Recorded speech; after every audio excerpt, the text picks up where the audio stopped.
I still remember that Monday morning.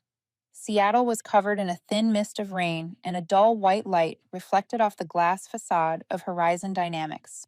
I sat in a virtual meeting room with more than 30 little squares glowing on my Zoom screen. Martin Graves, the CEO, the founder, and the man who believed only he understood the word vision, was talking about the company's so-called new era of innovation. His voice came through the speakers low, confident, and perfectly rehearsed. I could recite every line because most of the numbers flashing on his slides were written by me. "We grew 40% in revenue last year," he declared, gesturing like a motivational speaker, "thanks to our team's relentless creativity and commitment." The screen filled with polite smiles and clapping emojis. I sat still, arms folded, staring at the charts I had made. Martin's entire presentation came straight from the strategy report I'd sent him last week. I wasn't angry, I just felt empty. 4 years at Horizon had taught me to hear the silence between compliments. When Martin said the team, he meant himself. When he said we, he meant me, the CEO. The meeting ended with his usual line, "Clara, you're truly the brain behind this project, but we'll need a different face at the table." The virtual room erupted in polite laughter. I smiled too. Just enough, never too much. That's the art of corporate survival, knowing when silence is safer than honesty. When everyone logged off, only Maya remained, the HR director and one of the few people I trusted in that building. She squinted at me through the webcam, eyes steady as always. "You know what, Clara," she said. "They're slowly replacing you with someone easier to control. You see that, right?" I leaned back in my chair and stared at the ceiling. "I see it. But I'm not worried. If they want to replace me, let them try. It's just not their turn to win yet." Maya smirked. "You talk like this is a chess game." "It is," I said softly. "And it only has 2 moves. People think you're irrelevant until they realize you're the only one who can fix what they broke." I turned off the screen and looked out the fogged-up window. Seattle was waking slowly under its gray veil, and I felt like part of that air, unseen, cold, but surrounding everything. That afternoon, Martin walked into my office, holding a cup of coffee, smiling like he hadn't just stolen my work. He glanced at my monitor, where the pulse chain system simulation was running. "Still losing sleep over this thing?" he asked, his tone halfway between teasing and praise. "I think it deserves a little more time," I said. "When you build something that could redefine the logistics industry, enough isn't enough." Martin nodded, eyes flicking over the data before settling on me. "Clara, I know you're passionate, but we have to think about longevity, how this company will evolve. You work too much. Sometimes younger minds bring fresh perspectives." I smiled and closed my laptop. "I'm sure you'll find plenty of fresh perspectives. In the meantime, who's doing the actual work?" He chuckled, but his eyes stayed tight. That was when I saw it, the moment he started to view me as a threat. Not because I wanted his chair, but because I had stopped needing his approval. That evening, when the building emptied, I stayed behind. Only the projector's light filled the conference room, illuminating the AI model I had named Pulse Chain. It wasn't just a product. It was the company's pulse, its soul. I wrote the first lines of its algorithm back when Horizon could barely pay rent. I still remember that late-night call from Martin. "If you can make it work, we'll get investors." And I did. I brought them investors, offices, and recognition. But success never changed my place. I was still the brain, never the face. The one whose work spoke loudly, but whose name was whispered. Maya once told me, "You're the only person here they can't replace." And that's exactly why they'll try. She was right. When a woman becomes the backbone of a company built by men, she's not seen as an asset. She's seen as a threat to be managed. I saved my files, shut down the system, and stood up. Outside, the light from another building reflected my silhouette on the glass wall, a lone figure among thousands of bright windows. I placed my hand on the faint silver Horizon logo etched on the door. It shimmered weakly, like an old promise. I used to believe that if you did good work, they'd see you. Now I know that being seen isn't the same as being valued. I tidied my desk, stacked my notes, and left one final post-it on the screen. Be ready for everything, even being forgotten. Then I walked down the silent hallway, the sound of my heels echoing off the wooden floor. At the end of the corridor, I turned back once, I wasn't sure, or maybe I was, that Horizon was about to start a new chapter, one where they'd teach me a lesson about fairness. I just wasn't sure they were ready for how I'd answer. That night, at home, I opened the pulse chain file again, tracing every line of code. I knew that if they ever tried to take my work, they'd have to start from zero, learning not just how the system ran, but how to respect the one who built it. I closed my laptop, and before turning off the lights, I whispered to myself, calm and certain, I don't need to be seen, I just need them to remember who turned on the light. 3 days after that meeting, Martin sent out an email titled, Welcome the Next Generation of Leadership. I opened it and read line by line, the same polished words repeating themselves: innovation, youth, new energy. Only this time, my name was nowhere to be found. That afternoon, he called me up to the 14th floor, to the wide glass meeting room overlooking Seattle. Light spilled through the windows, reflecting our silhouettes on the table. Martin stood there beside a young man with bright eyes and a confident smile. Clara, this is Ethan Cole, he said, the son of Mark Cole from Aurora Ventures. Ethan will be joining the Pulse Chain team. I shook his hand. His grip was warm, but a little too firm, full of enthusiasm. Nice to meet you, he said. I read through the Pulse Chain documentation. Really impressive work. I smiled. Good, because the hard part is still waiting. Martin cut in, cheerful but pointed. You'll mentor him for a few weeks, Clara. After that, I'd like Ethan to take the lead on the next version. We could use a bit of young energy, you understand. I nodded, saying nothing. The message was clear. They weren't firing me. They were building a bridge for someone else to walk across. A few days later, Ethan quickly became the office favorite. Everyone praised his energy and openness. In meetings, he presented fresh ideas, copies of my own plans with a few words changed. Martin listened proudly, nodding like a father watching his prodigy shine. That week, the company held a strategy meeting. On the giant screen flashed the title, Project Pulse Chain 2.0, Lead by Ethan Cole. The room went quiet for a moment before the applause started. Martin's voice was bright and theatrical. We're entering a new era. Ethan will lead our technology innovation. I looked at the slides. Every line was my work from the past 6 months, now under someone else's name. After the meeting, Maya met me in the hallway.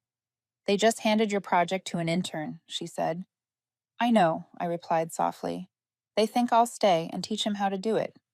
Maya frowned. And are you going to? I gave her a thin smile. I'll do exactly what they expect, just not the way they think. Later that afternoon, Ethan knocked on my door. I hope you're not upset, he said. I'm only following Martin's instructions. I really want to learn from you. I looked at him calmly. That's fine. But remember this. Loyalty isn't always the right thing. He hesitated, thanked me, and left.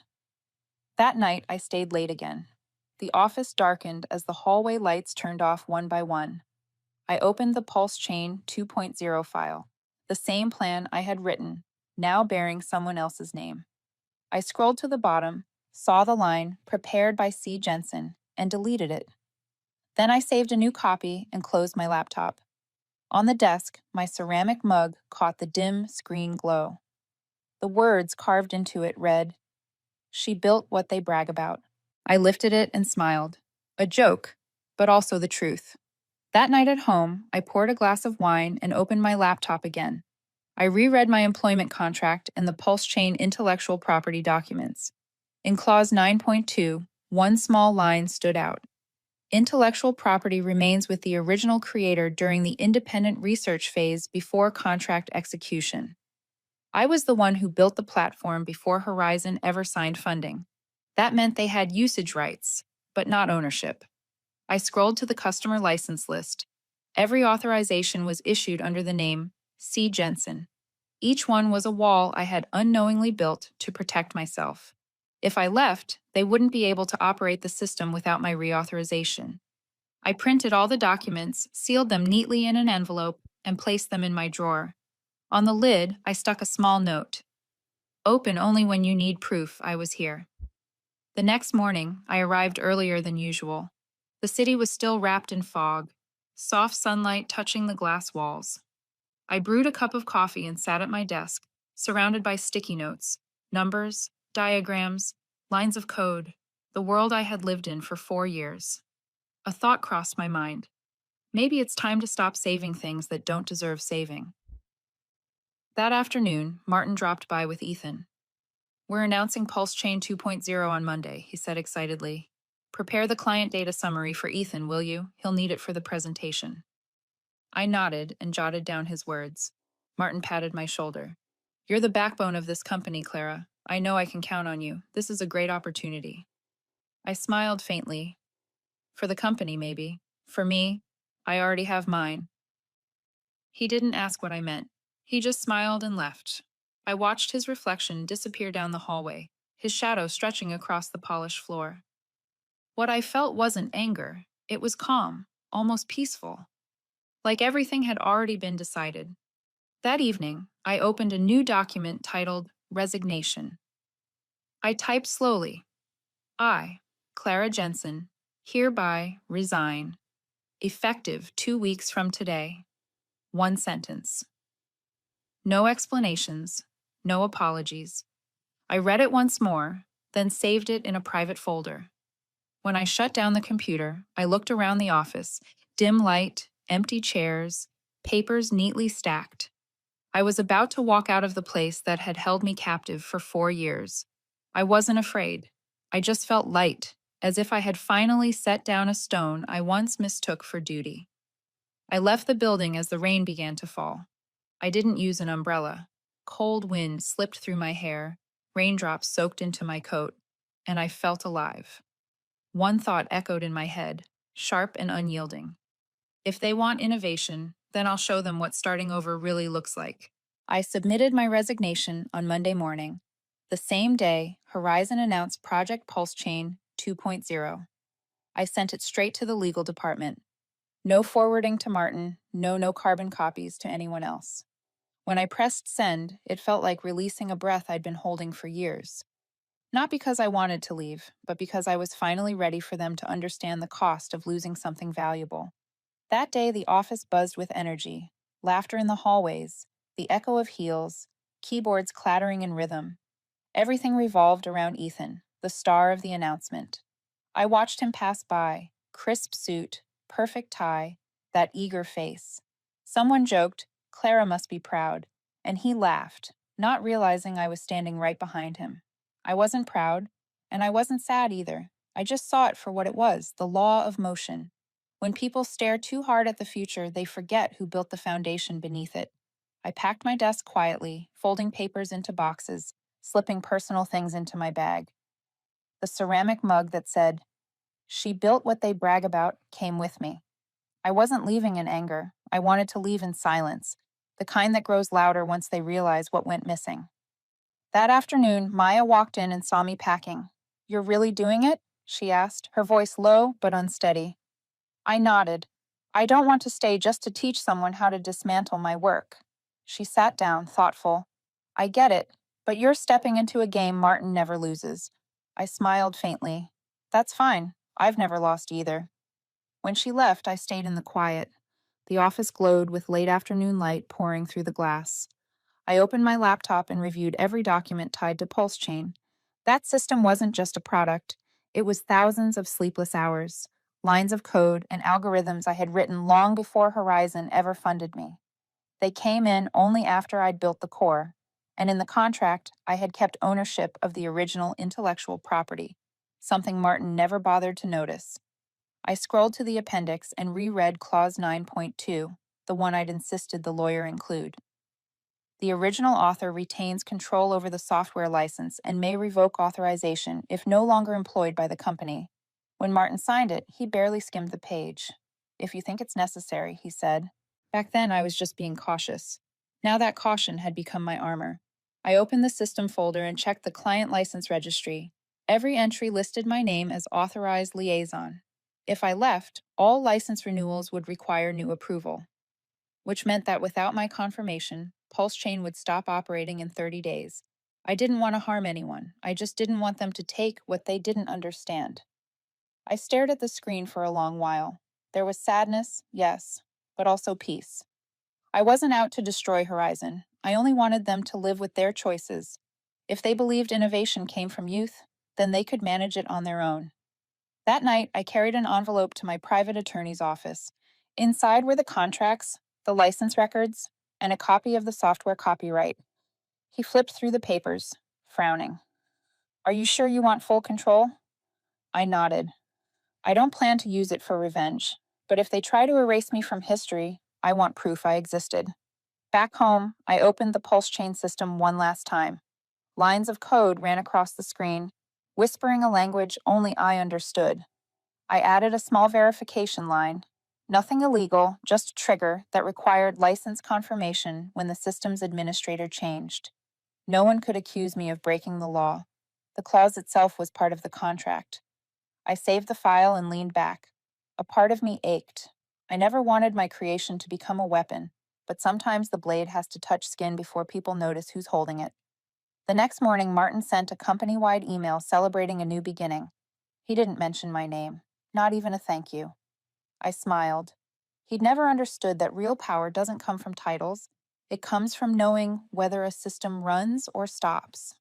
By noon, I received a confirmation email from legal approving my resignation, effective in 2 weeks. I signed electronically and added a final note at the bottom. "Thank you for the chance to build something larger than myself." It wasn't sarcasm. I meant it. Horizon had taught me plenty, especially how quickly people forget who built their success. At 5 o'clock, I walked out carrying a small box, a team photo, the ceramic mug, and my notebook. Outside, Seattle's rain drizzled down the glass like streaks of fading memory. I didn't look back. I went straight to a small cafe on the corner, sat by the window, and opened my laptop. I registered the domain apexstrategyconsulting.com. When the message "domain available" appeared, I smiled. No revenge, just continuation, somewhere else, on my own terms. Before closing my computer, a message popped up from Maya. "They just sent an internal memo," she wrote. "Martin announced Ethan as the new project lead." "Are you okay?" I replied. "I'm fine. Sometimes the only way to teach is to leave the classroom." That night, I stood by the window, watching the city lights ripple across the water. I knew Horizon would soon realize what was waiting for them. But for now, I just felt calm. Some battles don't need to be fought to be won, as long as you know when to walk away. The Pulse Chain 2.0 launch took place in Horizon's largest auditorium, on the 18th floor, the place Martin liked to call the heart of innovation. I arrived earlier than usual, not because I had any duty left there, but because I wanted to see for myself how cleanly a company could erase someone's name. The room glowed with light.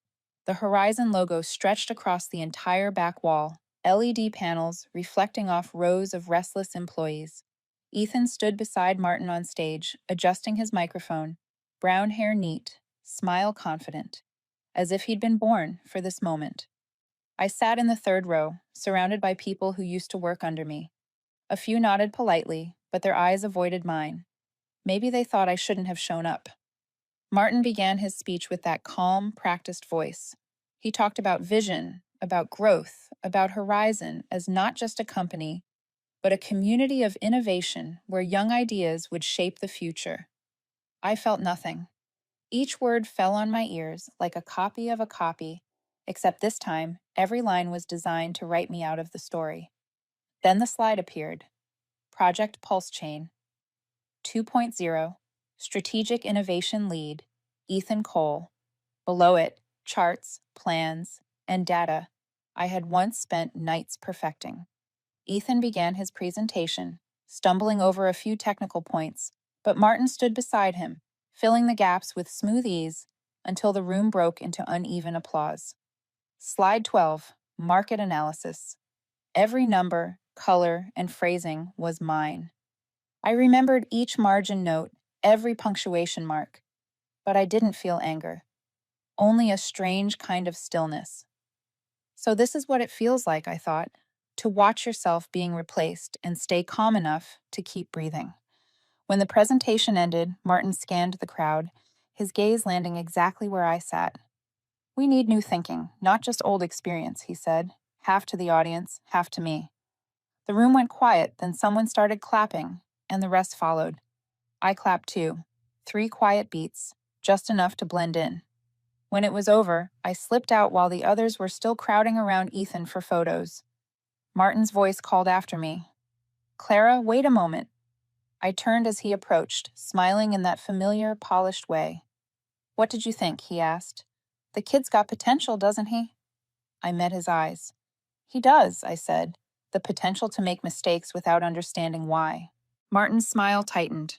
"I know this isn't easy for you, but think of it as a learning opportunity. For him." I spoke softly, steadily. "People only learn when they face their mistakes, Martin.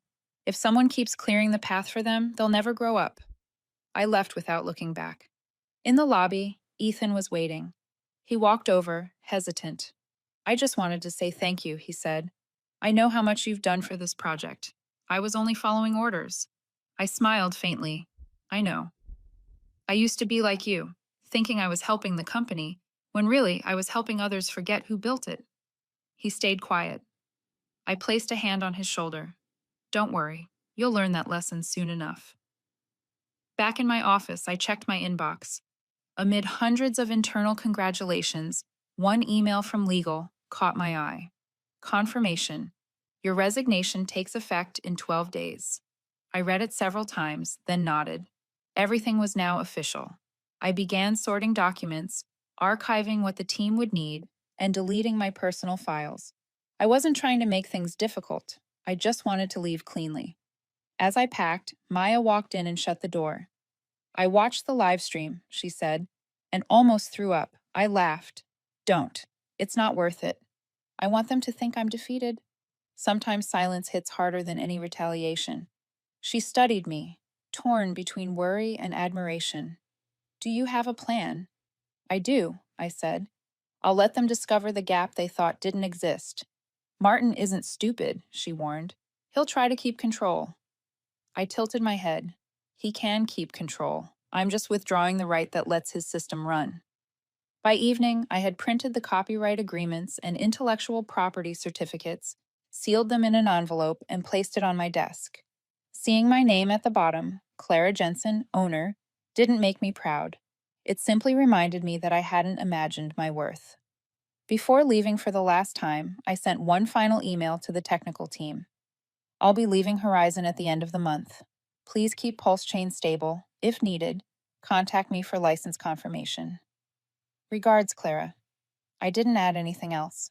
They wouldn't understand now, but in a few weeks, when the system requested license verification and no one had the authority to approve it, they would. I turned off the lights and stepped into the hallway. My footsteps echoed down the long corridor. When the elevator doors opened, I looked back once. The Horizon logo gleamed faintly in the reflection. Some names only shine as long as someone keeps the fire alive. That night, I delivered the printed resignation letter to legal. No farewell note, no announcement. Just a single message left on my desk. "Don't ask why I left. Ask why I stayed this long." Then I walked out into the rain. The drops fell on my coat, steady and soft, like the final countdown of a chapter closing. I didn't know what would happen to Horizon next, but I knew one thing with absolute certainty. I no longer belonged there. 2 weeks after I left Horizon, my personal inbox started filling with short, frantic messages. At first, they were simple requests from former coworkers asking for the old system guide. Then came longer ones, rushed and full of panic. "Clara, Pulse Chain isn't syncing data anymore. Operations is reporting a license failure." Ethan tried to access admin privileges, but got blocked. I read each line carefully, then turned off my phone and set it aside. I didn't reply. Not because I wanted to watch them struggle, but because I had done my part. I had warned them. I remembered that last night in the office when I added the security line that required license verification every time the administrator changed. It was a legal clause. No one could say I was wrong. I was simply exercising my rights. Now, Horizon would have to renegotiate the license if it wanted Pulse Chain to run again. And to do that, they needed my signature. Rumors spread fast. A week later, an internal company forum post went viral. They said Pulse Chain had been temporarily suspended due to a technical issue. Martin sent a company-wide email insisting it was just a small glitch that would soon be fixed. But everyone who had worked with me knew better. Pulse Chain didn't glitch. It simply followed the rules. Maya called me that Wednesday afternoon, her voice low and tense. "Do you know what's happening?" she asked. "The entire supply chain management system shut down this morning. Major clients are demanding a meeting with Martin." I stayed quiet. "I guess he never read the contract thoroughly, did he?" She sighed. "They're blaming the tech team, but the engineers say the license expired, and you're the only one authorized to renew it." I smiled faintly. Then they already know who to call. I wasn't cruel. I didn't want Horizon to collapse. But if a company is built on forgetting, then collapse is just how it remembers. On the 10th day after I left, I got an email from Ethan. "Clara, I really need your help. The system won't respond. Martin's furious. He says you're sabotaging us, but I know you wouldn't. Please, just tell me how to fix it." I read the message several times before replying with a single line. "Ethan, Pulse Chain only responds to those who understand it. Look for clause 9.2 in the contract and nothing more." The next day, Maya sent me a screenshot of an internal email from Martin. Subject line, "Urgent. Need to restore Pulse Chain access." He had written, "If anyone has contact information for Clara Jensen, send it to me immediately." Below, an employee suggested hiring a lawyer to petition the court for access. I exhaled through a quiet laugh. Martin had never known how to admit fault. For him, everything was about control, never justice. That afternoon, I sat in my usual cafe, rain streaking the glass, city lights blurring outside.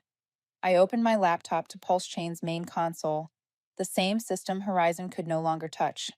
Everything ran smoothly, except for he modules they no longer owned. I typed a short note into my private file. No action needed. Let them learn how to read a clause. 2 days later, Maya called again, her voice a mix of shock and disbelief. "Clara, they're panicking.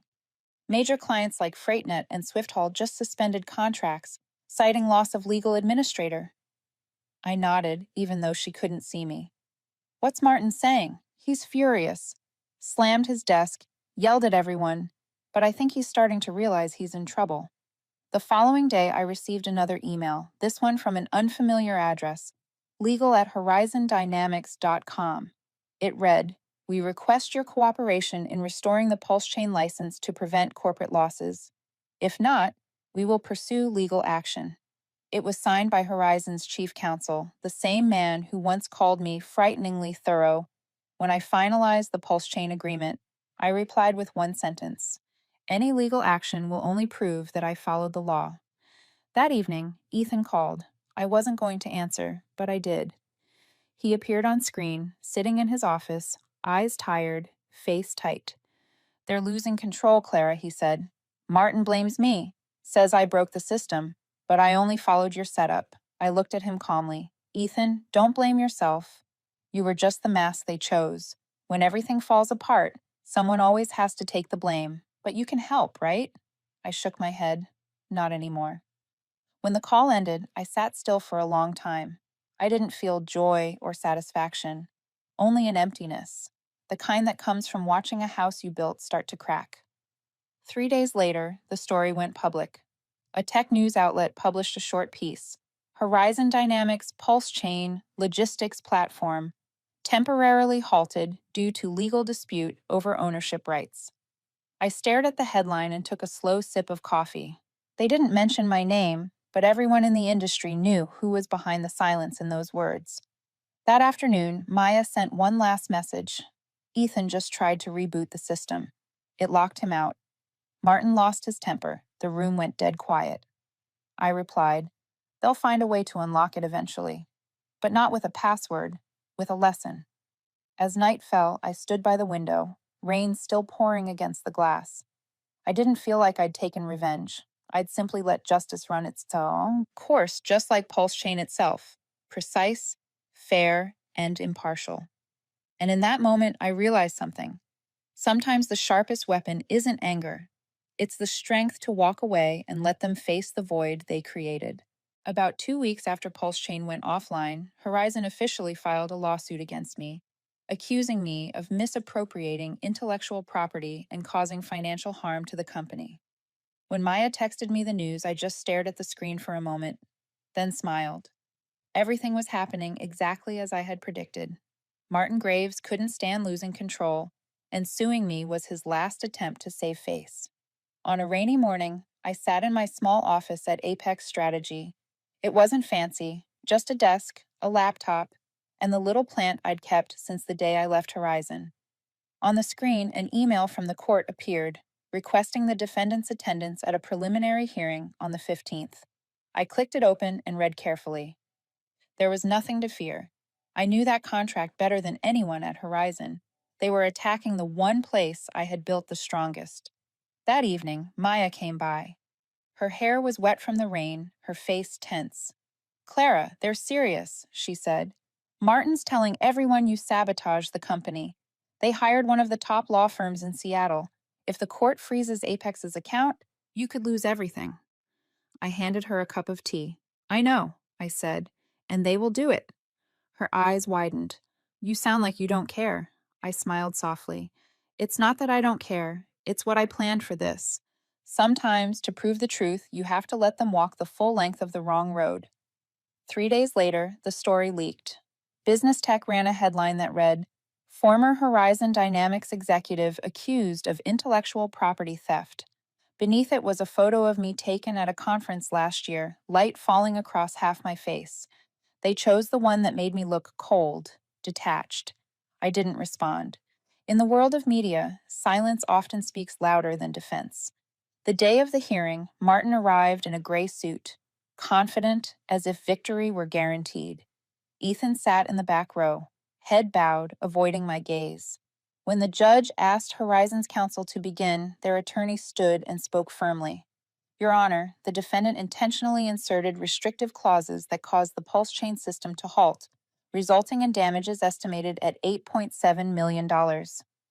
My attorney, a small woman with a calm but precise voice, rose to speak. "Your Honor, every clause the plaintiff mentions was reviewed, approved, and signed by Mr. Martin Graves himself. We have clear documentation to prove this." The room went silent. Martin frowned, not understanding yet. My lawyer opened her laptop and projected a chain of internal emails, messages from Martin to me that read, "Looks fine, proceed." And on the signature page, in his own handwriting, "Good job, Clara." I looked at him without a word. She continued, "We would also like to present Exhibit B12, the official meeting minutes from March 22nd of last year, where Mr. Graves agreed to grant intellectual property ownership to Ms. Jensen to preserve her independent research rights." The judge reviewed the file, nodded once. "Clearly the signatures are here." Martin's composure cracked. "That was just a formality," he shouted. "I didn't think she'd use it against me." The judge tapped his gavel lightly. "Please remain orderly, Mr. Graves." I stayed silent, meeting his eyes with calm steadiness. I didn't need to win with my voice.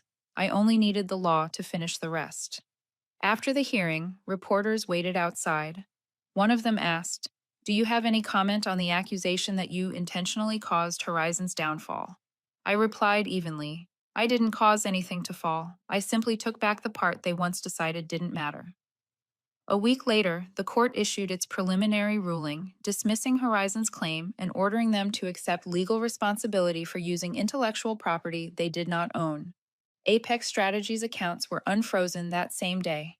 That night, Maya and I sat in a small riverside bar. She raised her glass, eyes bright after days of worry. "I can't believe you actually won. How are you so calm through all of it?" I took a sip, watching the reflection of city lights shimmer on the water. "Because I knew I was right. People only panic when they are unsure of where they stand. I never was." Maya was quiet for a while, then said softly, "Martin must be losing his mind." I smiled. "I don't need to know. I just hope he finally learned what I told him years ago. Never sign something you don't understand, especially when the other person does." That night, back home, I opened my laptop. My inbox overflowed with messages of congratulations. A few old Horizon colleagues sent apologies. Ethan wrote too. "I'm sorry for staying silent during the hearing. I didn't know he'd sue you." I I just want you to know I didn't agree with it. I replied, "It's all right, Ethan. You just learned the lesson we all do eventually. Loyalty never replaces understanding." I closed the laptop and leaned back in my chair. The feeling wasn't triumph, just relief. I had finished the first half of this war, the one where you don't shout, don't strike back, and let the truth speak for itself. Horizon thought they were attacking me, but really, they had just pulled the curtain over their own cracks. When I turned off the lights, the room fell silent. Outside, the city glowed, unaware of the small battle between one woman and a corporation. But in that quiet, I knew the storm had only just begun, and next time, I wouldn't be on defense. News of the trial spread faster than any marketing campaign Horizon had ever launched. The media called it a battle of intellect in the tech world, and even though I said nothing, the name Clara Jensen began appearing in articles about creative rights and underestimated women in technology. I hadn't predicted how far it would go, but I knew one thing for sure: the war in the shadows had stepped into the light. 2 days after the verdict, my phone wouldn't stop ringing. Friends called to congratulate me, and reporters asked for interviews. But what caught my eye most was an email from FreightNet, one of Horizon's largest clients. The subject line read, "Need to talk urgently." When I opened it, the CEO had written a short message. "We want to discuss transferring the Pulse Chain contract to Apex Strategy. Clara, can you meet us this afternoon?" I stared at that line for a moment, then smiled. I didn't need revenge. They were coming to me on their own. The meeting took place in my small office, just a table and a few plain chairs. The FreightNet CEO, the same man who once refused to speak to me while I was at Horizon, shook my hand firmly. "We need you," he said. "Since you left, the system hasn't run properly. We know who really built Pulse Chain." I answered calmly. "I don't intend to take anything from Horizon, but if they can't deliver, I can." He nodded without hesitation. "The contract will be sent today." Within 2 weeks, Apex Strategy had 3 new clients, all former Horizon partners. They didn't come to me for revenge, but for reliability. I hadn't promoted anything. Results spoke for themselves. Maya texted me, "You're trending now. They're calling you the ghost of Pulse Chain." I laughed. If I have to be a ghost, at least I'm one they still fear. That afternoon, Ethan called. His voice was deeper, steadier. "I just wanted to thank you," he said. "I read the contract carefully this time. Now I understand why you did what you did." I asked, "How's Martin treating you?" He hesitated. "He's desperate. The investors are pushing hard. Some board members are already talking about replacing him." I sighed. "Don't celebrate that, Ethan. When a system collapses, it drags down the innocent, too." He was quiet for a moment, then said, "I'd like to work with you if there's a chance." I raised an eyebrow. "You're leaving Horizon. I can't stand working in a place ruled by fear instead of trust," he said. I nodded gently. "All right, but this time, you'll learn to take responsibility for what you sign." He laughed softly. "I promise." A week later, Ethan resigned. When he came to Apex, his eyes looked different, no longer naive, but shaped by what he'd endured. I handed him a new contract with the title Junior Analyst. He read it and smiled. "You're really letting me start from scratch," I said. "That's the best way to learn." Meanwhile, Horizon kept unraveling. Martin tried to reassure the board that everything was under control, but major clients continued to pull out.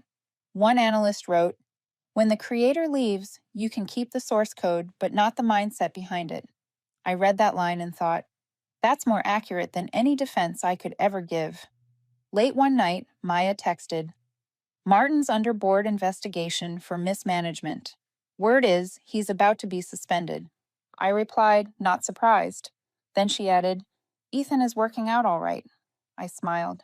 "He makes mistakes, but he learns fast." Maybe after everything, I didn't just lose a job. I gained a real ally. In the days that followed, Apex became busier. Ethan and I worked long hours, checking every line of code, optimizing systems for new clients. I didn't feel tired. Every time the light from my screen reflected on the glass, I remembered the nights I sat alone at Horizon, ignored and unseen. Now, I chose who I worked with, and that freedom felt unlike anything I'd known before. One afternoon, Maya stopped by with coffee. "I still don't understand how you stay so calm," she said. You have every right to celebrate, but you never do. I smiled. I don't need to celebrate. I didn't win over anyone. I just reclaimed what was already mine. She looked at me, her eyes soft. You know, that's exactly why people respect you. After she left, I turned back to my desk. Outside, the sunset spilled through the window, red and bright, painting the walls in light. I opened a small wooden box on my desk, the original contract between me and Horizon, the paper edges slightly worn. I kept it not out of bitterness, but as a reminder that true worth is always something you must protect, whether through silence or through action. I stuck a note to the whiteboard in front of me. Never beg for a seat when you can build your own table. I looked at the words and smiled softly. For the first time in years, I finally understood what freedom really meant. Not when you walk away from the past, but when you no longer want to go back. News that Horizon lost the FreightNet contract spread across the industry in a single night. Tech media started calling it a historic fall of a logistics star. I didn't offer any commentary, but emails from former clients kept coming. Some asked if I could help restore their systems. Others proposed long-term consulting. I chose carefully, taking only the deals I could personally manage. I didn't want Apex to become another Horizon. I had learned that growing fast isn't the same as being solid. One Monday morning, Ethan walked into the office with a tablet in hand, his face tight. "You should see this," he said, and handed me a leaked clip. It was a Horizon board meeting. Martin stood there, voice harsh. "We can't let her control everything from the outside. We have to prove that technology doesn't rely on Jensen alone." A board member said quietly, "But all the copyrights and core algorithms belong to her." Martin slammed the table. "I run this company, not her." I stopped the clip and set the tablet down. "He's lost his bearings." Ethan nodded. "They're trying to rebuild Pulse Chain from scratch, but no one understands the original structure. I heard from an old engineer that if they tweak a single line wrong, the whole system could break for good." I looked out the window at a Seattle wrapped in early morning mist. Maybe they need to try it themselves to learn the cost of not respecting what they had. That afternoon, an email arrived from an unfamiliar address with 3 words. "Can we talk?" I knew who it was. I didn't reply. An hour later, my phone rang. "Martin." I let it go to the 3rd ring before answering. "I'm listening." His voice was lower, more tired than the last time we spoke. "Clara, can we meet? I want to talk." I kept my voice even. "I don't think there's anything left for us to discuss." "Please," he said quickly. "Just one meeting. I need your help." I paused. "I don't work for Horizon anymore." "No, but you understand it better than anyone. And you know if Pulse Chain dies, hundreds of people will lose their jobs." I closed my eyes for a moment. Martin had finally learned to beg, but only for his own survival. I said, "I'll think about it."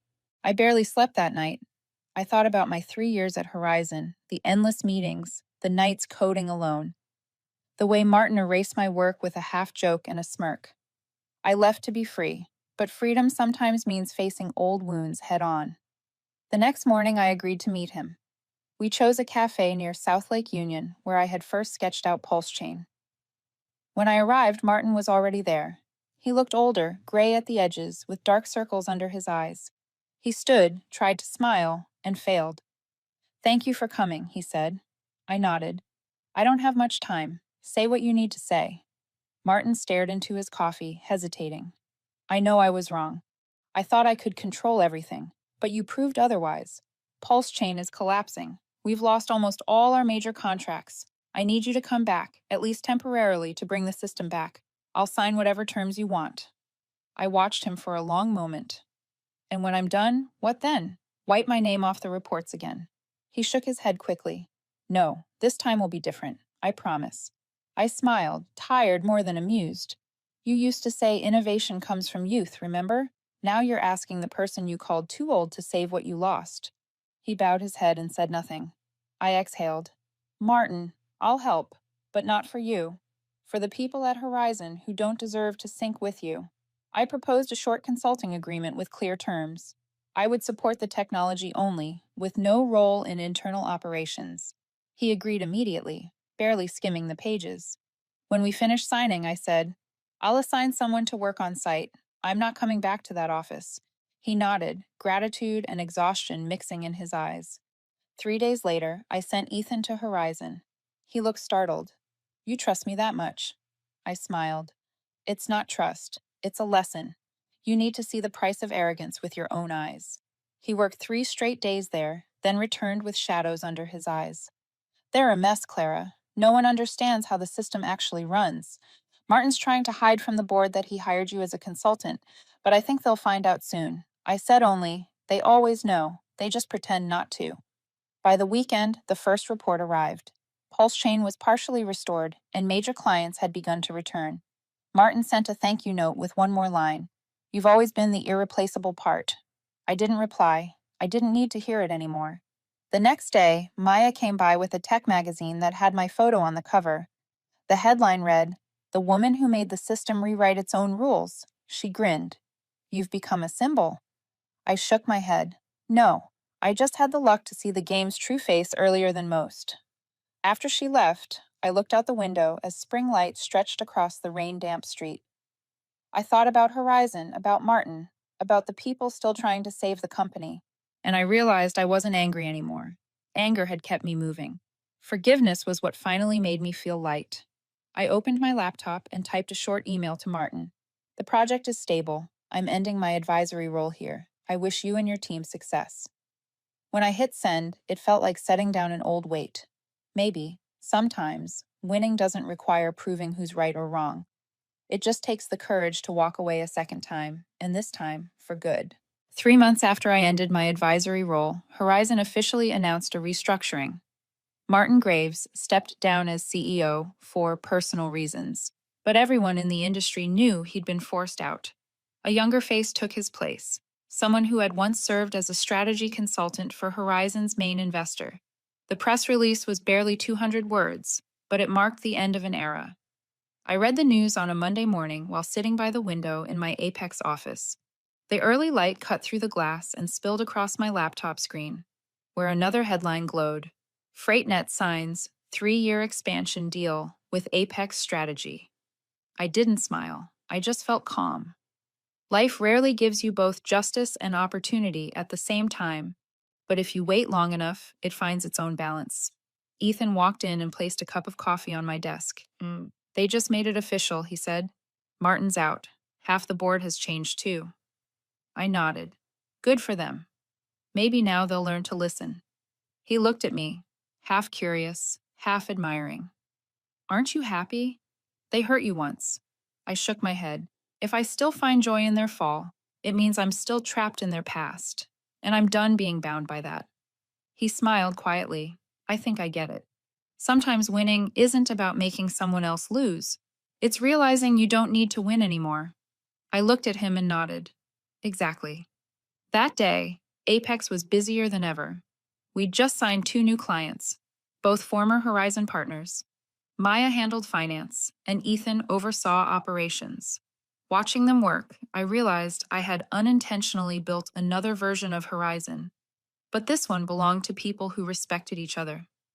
That afternoon, a white envelope arrived by courier with no return address. Inside was a handwritten card. Thank you for showing me what I refused to see. M. I knew who it was from. Martin, proud as he was, still knew when silence was the only way to bow out. I folded the card and placed it in my drawer. No reply needed. Some stories should end in quiet. That weekend, Apex held a small quarterly dinner. No champagne, no long speeches, just a simple meal. When everyone raised their glasses, Maya smiled at me. You know, if Horizon hadn't pushed you out, you might still be there, enduring instead of building.